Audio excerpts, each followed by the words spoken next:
It's the day after Thanksgiving, and we're going to be having some quality leftovers on Locked On MLB. You are Locked On MLB, your daily MLB podcast. Part of the Locked On Podcast Network, your team every day.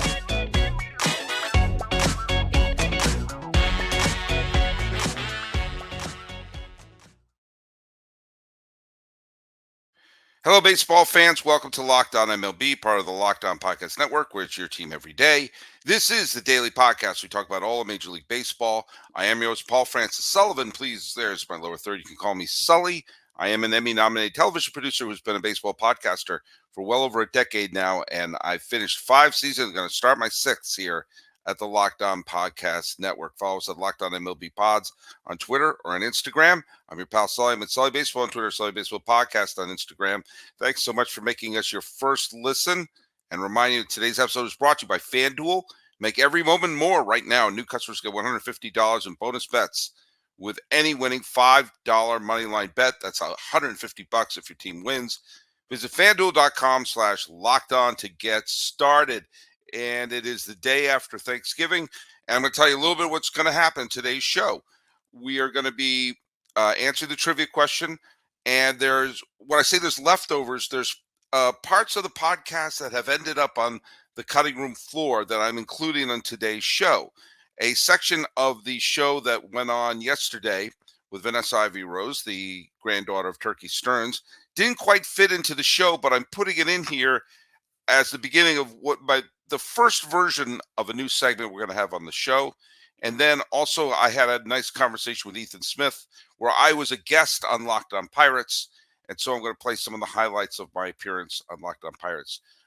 First of all, let's talk a little bit about the trivia question. The question was, who was the pitcher who briefly became Jackie Robinson's teammate and became the first African-American pitcher in modern Major League history and was his first black teammate on the team? John Murphy Jr. got it right. It was Dan Bankhead. We would never have known that if you saw 42 that he had an African-American teammate at any point, but he did. Dan Bankhead became the first African-American pitcher in the modern Major League. So good job, John Murphy Jr. doing that. Also, I want to start a new segment where once a week I talk about some of the great what-ifs in baseball history, and I threw a couple of names around, and more people seem to like What If Fridays. So this is not going to be a full What If episode. I'm going to be making my Friday episodes pretty much a What If episode from this point forward. But some of the things that almost happened, a trade that would almost happen, a team move that almost happened, and I'm going to be talking on today's episode about a what if that I talked about with Vanessa Rose, about what if a scenario that was presented that could have taken place, the integration of baseball could have taken place nearly a decade before Jackie Robinson. And it was clear that a prominent Hall of Fame superstar in the Major League Baseball kind of wanted it to happen, and became pretty clear that he didn't understand why integration didn't take place earlier in the scenario where it could have happened and would have changed baseball history. So we're going to be going over that in our first What If Friday with Vanessa Rose. And then we're going to be doing my segment with Ethan Smith, talking about the state of the Pirates moving forward. I sent you something that I wrote for where the hell did I write that? That was, I think it was from one of my Fangraphs articles back when I used to do stuff for Hardball Times and Fangraphs. But it was, this was something that was, the Ken Burns documentary mentioned this. And I say that with a little bit of a grain of salt because I love the Ken Burns documentary, but there's some things that are legend that are put in that show as fact. Okay, gotcha. There's like some things are talked, and mainly that maybe that was part of the purpose of the show. Maybe the purpose of the show was the folklore and everything. But there was something that was reported that Chester Washington, who was a writer for the Pittsburgh Courier, which was a predominantly black newspaper in the 30s, sent a telegram to Pie Traynor, who was the beloved Hall of Fame manager of the Pirates, a former player, current manager, basically saying these players are available for you to sign. And this is before the 1938 season. Josh Gibson, Buck Leonard, Yes. Ray Brown, Cool Papa Bell, Oof. Satchel Paige. They're What a all lineup. available. What a lineup. That would have been, you thought what was it, LeBron, Bosch, and Dwayne rising up from the stage with all the steam coming out was something. Right. And now the documentary portrayed it that he heard nothing back, kind of implying that Traynor was kind of cold and heartless and, threw it in the garbage. And a lot of this is me piecing stuff together. There's no article that says this. There's just several things that happened after that seem to have a connective tissue. That took place before the 1938 season. The 1938 season for the Pirates was a really magical season, and they lost the pennant in the last weekend of the season on a home run by Gabby Hartnett, and the Cubs won the pennant, and the Pirates just missed. And their pitching staff was lacking, and their catchers were lacking, the Pirates.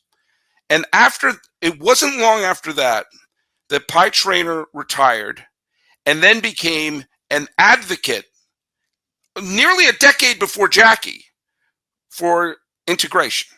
Mm-hmm. And the connective tissue I had was we lost the pennant by like 2 games.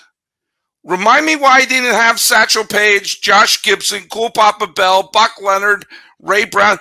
Gee whiz, we needed help at catcher. I wonder if Josh Gibson in his prime, I don't know if they were calculating WAR at the time, but wins above replacement, add Josh Gibson to the catcher. I believe that one of the reasons why he threw his hands up, retired, and became such an advocate was he said, what the hell are we doing? Right. It seems like a no-brainer, but thinking about how people have been conditioned and still are conditioned in that way, right, of dehumanizing other groups of people, not just Black people, but we see this happening to so many different groups, right? Yeah. Specifically, the Jim Crow segregation, though, was so prevalent that obviously those values were still held long after Jim Crow ended. And so, like you said, he probably had an epiphany, like, okay, I can see these people as human and also as really good baseball players. Yeah, we could have taken and they would have gone in against the Yankees, who were playing Gehrig, DiMaggio, Bill Dickey, Lefty Gomez, all these great players. And this was on the heels. This was 37, so it was only a year and a half after Jesse Owens. It wasn't that long after Joe Louis. Right. So it wasn't like I was saying it, like even 20 years before that. I mean, it was like you could see the cracks beginning at that point. Absolutely.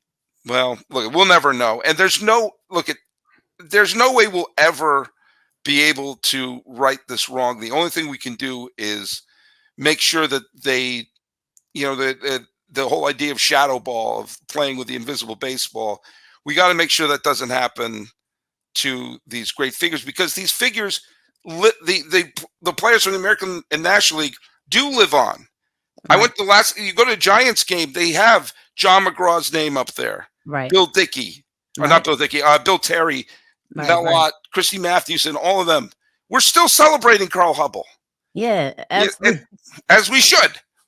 And we stand on their shoulders. You and I wouldn't be having this conversation if Grandpa didn't do what he did, and many other people, right? Names that we may never know, because again, the danger of the single story is only talking about the names we do know and repeating that over and over and over. But I mean, that's the beauty of the podcast too, is it does introduce you to those names that you've never heard. There's names I knew very little about, or even things that I learned about my own family that I didn't even realize fully at the time, because I was so young when I was hearing a lot of the stories about my granddad, or only 16 when we went to Cooperstown and different things like that. My understanding has grown and deepened.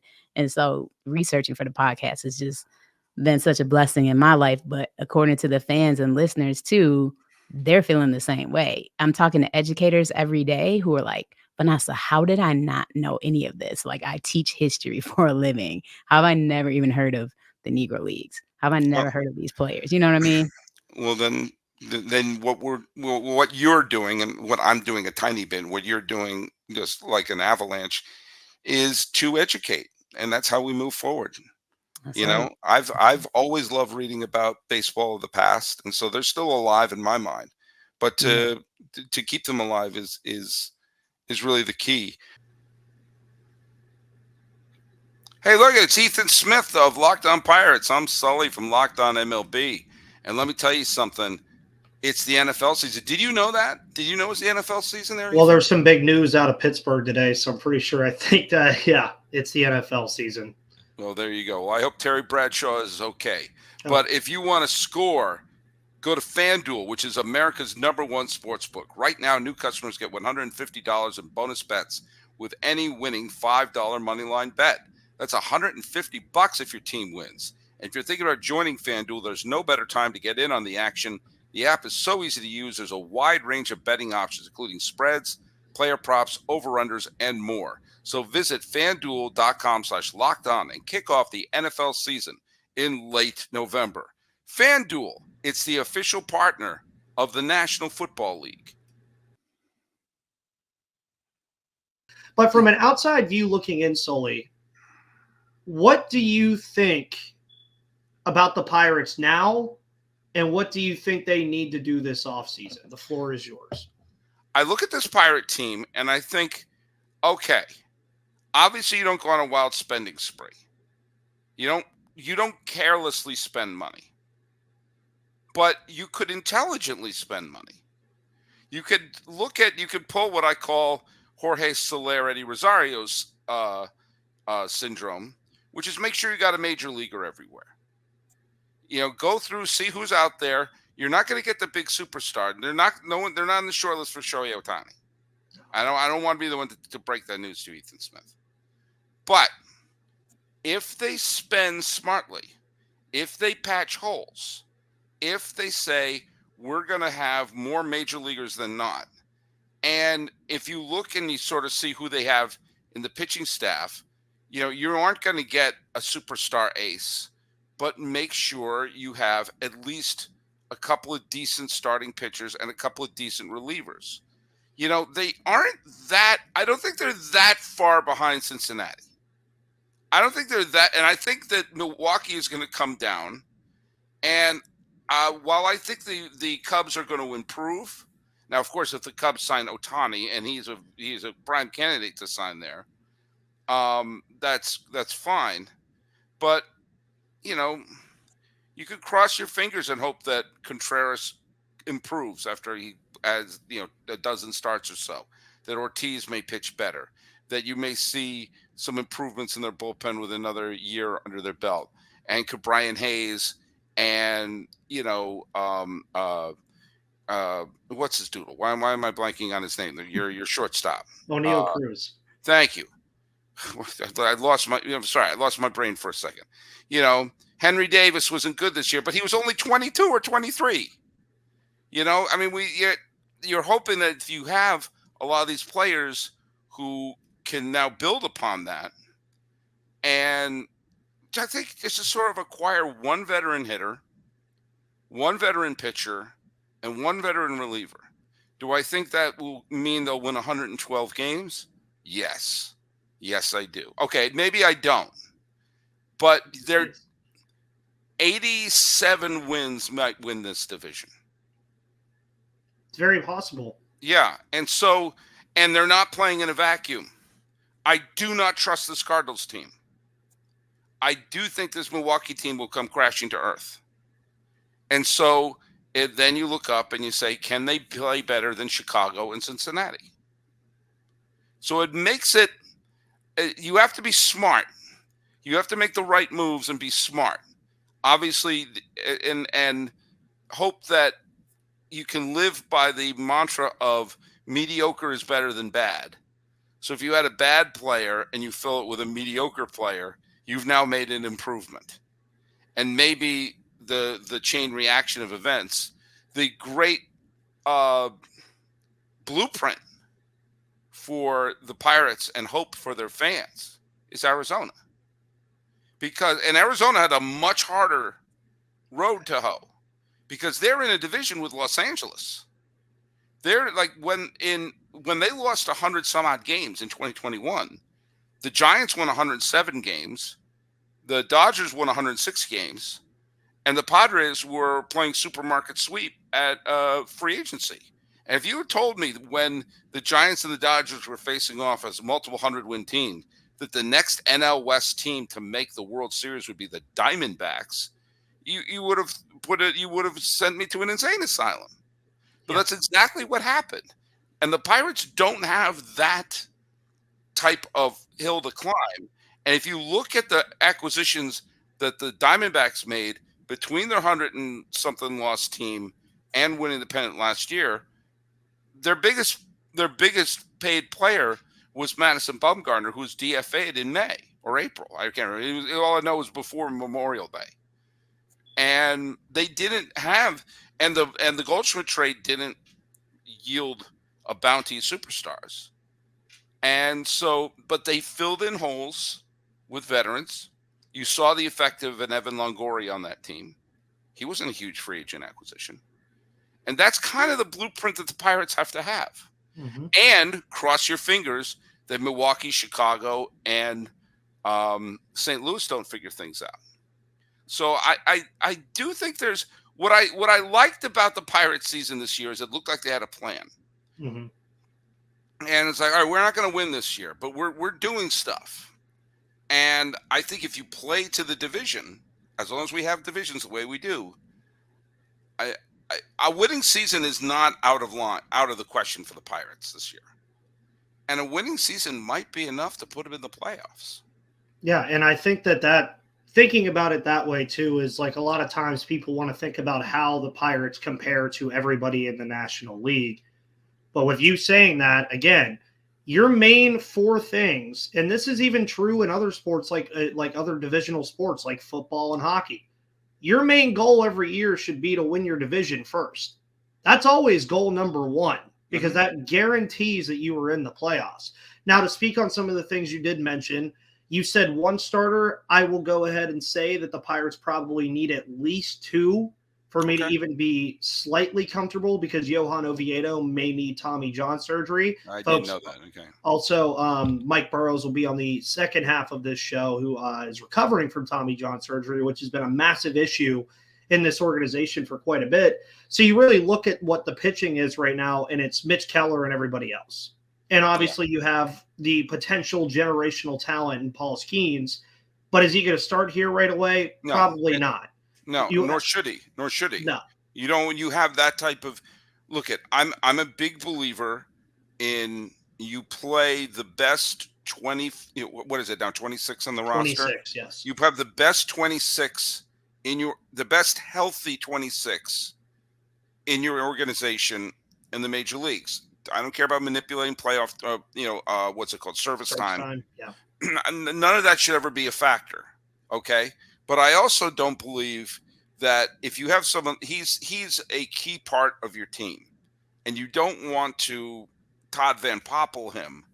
You know, those of you who don't remember Todd Van Poppel, he was considered to be one of the best high school pitching prospects of all time, and he signed a contract with Oakland that ridiculously guaranteed he would be on the major league roster by X number of time. He wasn't ready.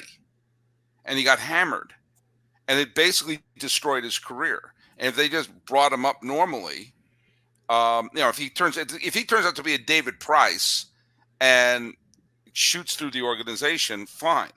But you don't want to ruin that. At the same time, you don't want to if he's mowing him down, bring him up. Yeah, even if you're using him out of the pen, bring him up because you want to get him to become a major league pitcher as soon as it's responsibly possible for him to do. Yeah, and I think that that's a reasonable goal to have as well. And I think for the Pirates at this point, so you mentioned 2012, and I wanted to go back to that. You go and look at the comparisons of this team to the comparisons of the 2012 team, and they're obviously very different. You're talking about an 11-year difference of players. But then I want to connect another dot to something you said, Sully, if everybody was keeping up with everything. I said You a lot. mentioned Evan Longoria's impact that he's had on the Arizona Diamondbacks. Mm-hmm. What better veteran presence to have on a roster than a guy who is quite literally the person that guided the team that he is currently on in their last playoff appearance 8 to 9 years ago? Right. And I think that like when you start connecting the dots on a lot of these things, and I've thought about the NL Central and what these teams are going to do, and pitching is going to be the thing across the board. He's already seen it with St. Louis, with Lance Lynn and Kyle Gibson. I think Cincinnati's going to do the same thing with the plethora of offense that they have. The Pirates need it, and now the Brewers lose Brandon Woodruff. Who knows where Corbin Burns is going to be? Is he going to be a Brewer at this point?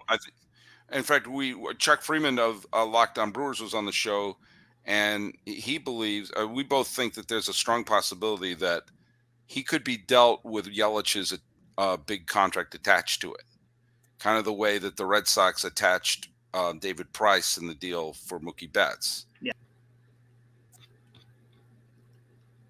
And folks, I don't know if you know, by the way, if you're on Locked On MLB, hi, but this is also Locked On Pirates. And if you didn't know, Locked On has launched the first ever national sports 24/7 streaming channel on YouTube. Locked On Sports Today is here for you 24/7, covering the top sports stories of the day with the local experts of Locked On, plus our national shows covering every league. So go to the Locked On Sports Today podcast on YouTube and subscribe to the first ever national sports 24/7 streaming channel.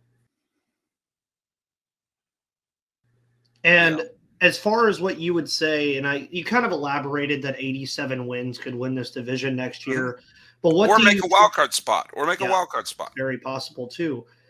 For the Pirates, though, like let's say off-season wise, they do what you said. They get that one veteran bat, that one veteran or one or two veteran arms, and a reliever.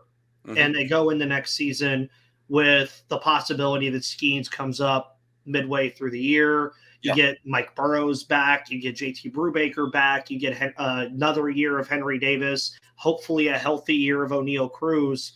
How does this all come together to where you think that this team could be competitive in 2024 from the outside looking in? Because everybody's heard me say this a million times. Like they've heard what I've said needs to happen.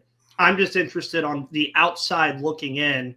Who do you think are the biggest factors into this Pirates team being a potential playoff team in 2024? Oh, Hayes and Cruz. I mean, and maybe Reynolds and Sawinski, having the big moment. But then, Hayes and Cruz have to take the next step. They need to go from, major leaguers to legitimate all-stars. This is why you develop players like this. And we've seen this in Atlanta. We've seen this with some of the other teams where the homegrown players emerge at the same time. Corbin Carroll and Ketel Marte did that this year with Arizona. And you saw what happened when those players took the leap forward.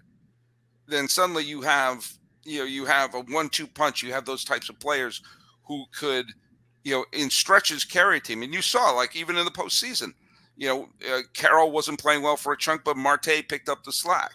I mean, that's the key. We can talk all you want about veteran this, veteran that. They have to be the complementary pieces. But the main thrust has to be, like when the Pirates started winning in the mid-2010s. It was the homegrown player. It was the McCutcheons leading them to that point. That was the key. So, I mean, if Henry Davis, lest we forget that Henry Davis, who, wasn't good last year, but he was a top draft pick. If he could develop into, if Cruz and Hayes can turn to superstars and Davis can turn into an everyday player quality. I'm not even asking for him to be a superstar, but to have him be an above average player, then all of a sudden you have those pieces in place. You get rallies going, and it could cover up bad pitching. That to me is so much a larger part of it. They had veterans on the team last year. Santana was a good veteran. McCutcheon's a good veteran. A lot have been there, done that, fine. But they didn't get the big season out of Cruz. They didn't get the big season out of Davis. They didn't get the big season out of Hayes. So you got to have as many pep talks from your veterans as you can, but you need the young. It needs to be a combination. And you saw what happened. You saw what happened with Zach Gallen when he became an ace. You saw what happened with Marte when he became an all-star. You saw what happened with Carroll when he became, he had this spectacular rookie season. Okay? That's what has to happen with the Pirates. And you have to hope that this was the learning curve. You have to hope that this was them stubbing their toes. There are plenty of great players who stumbled out of the gates. Mike Schmidt was terrible his first couple of years with Philadelphia. It took forever for Bernie Williams. I remember I was living in New York when people were saying Bernie Williams, all this potential, he stinks. Eventually, the Rubik's Cube clicked, and he became, a legitimate all-star, and I think the most underrated player of those Yankee teams, or at least the most underappreciated. And that's what has to happen. You could look up and you say, well, maybe Connor Joe can do this, or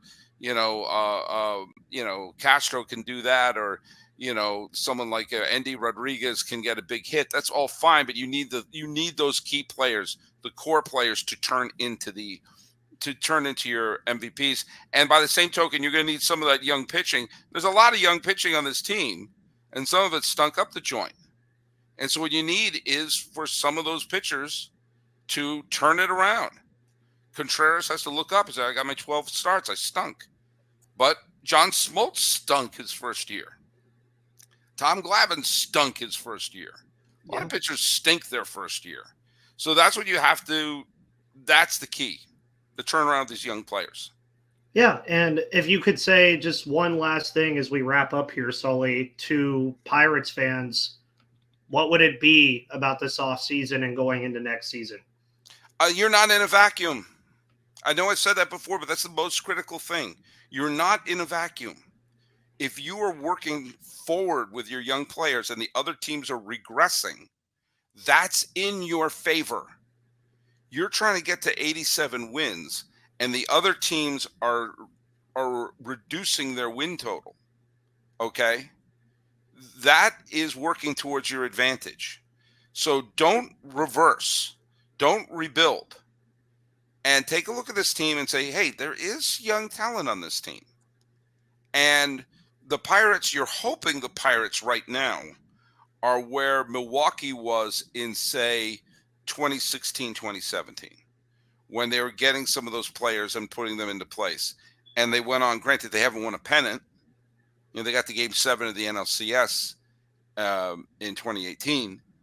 So this run for Milwaukee hasn't had the big spectacular finish that everyone wanted in Milwaukee.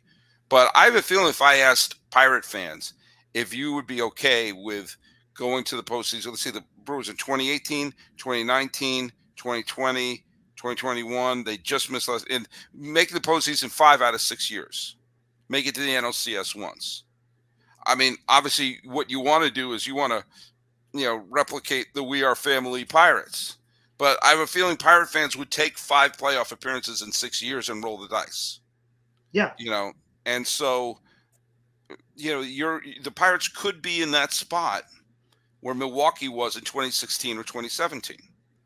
And so that's what you have to just sort of hope that the other teams regress your way and some of the young stars click. Because, the Yelich's and everyone started clicking, and all of a sudden they're in the postseason and they're a legit playoff team.